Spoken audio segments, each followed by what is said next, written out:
Telangana BJP అధ్యక్షులు రామచంద్రరావుకు మంత్రి పొన్నం ప్రభాకర్ గౌడ్ లేఖ రాశారు. సీఎంకే లేఖ రాయడం విడ్డూరమన్నారు. 11 ఏళ్ల మోదీ సర్కారు దేశానికి చేసిందేమీ లేదన్నారు.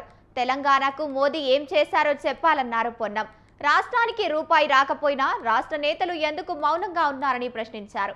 పాలమూరు ప్రాజెక్టుకు జాతీయ హోదా లేదని చెప్పారు. అన్ని వర్గాలను బీజేపీ మోసం చేసిందని లేఖలో పొన్నం పేర్కొన్నారు.